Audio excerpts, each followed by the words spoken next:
Jésus est en vie. Le livre de la Genèse chapitre 6. Lorsque les hommes eurent commencé à se multiplier sur la face de la terre, et que des filles leur furent nées, les fils de Dieu virent que les filles des hommes étaient belles, et ils en prirent pour femmes parmi toutes celles qu'ils choisirent. Alors l'Éternel dit, « Mon esprit ne restera pas à toujours dans l'homme, car l'homme n'est que chair, et ses jours seront de 120 ans. » Les géants étaient sur la terre en ces temps-là, après que les fils de Dieu furent venus vers les filles des hommes, et qu'elles leur eurent donné des enfants. Ce sont ces héros qui furent fameux dans l'Antiquité.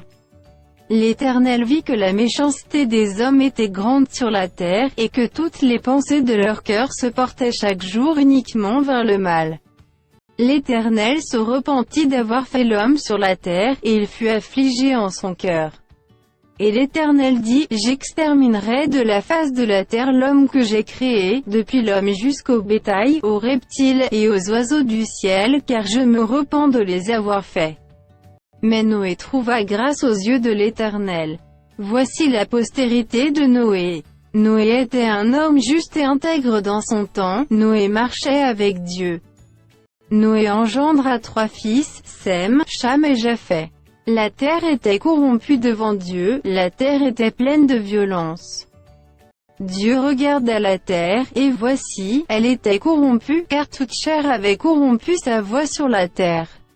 Alors Dieu dit à Noé, « La fin de toute chair est arrêtée par devers moi, car ils ont rempli la terre de violence. Voici, je vais les détruire avec la terre. Fais-toi une arche de bois de gopher, tu disposeras cette arche en cellules, et tu l'enduiras de poids en dedans et en dehors. Voici comment tu la feras, l'arche aura 300 coudées de longueur, 50 coudées de largeur et 30 coudées de hauteur. Tu feras à l'arche une fenêtre, que tu réduiras à une coudée en haut. Tu établiras une porte sur le côté de l'arche, et tu construiras un étage inférieur, un second et un troisième. Et moi, je vais faire venir le déluge d'eau sur la terre pour détruire toute chair ayant souffle de vie sous le ciel, tout ce qui est sur la terre périra.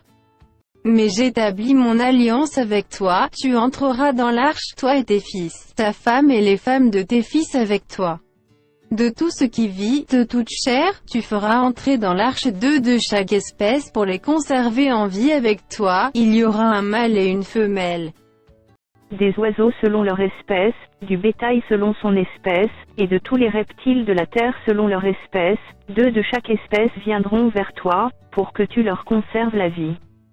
Et toi, prends de tous les aliments que l'on mange, et fais-en une provision auprès de toi, afin qu'ils te servent de nourriture ainsi qu'à eux. » C'est ce que fit Noé, il exécuta tout ce que Dieu lui avait ordonné.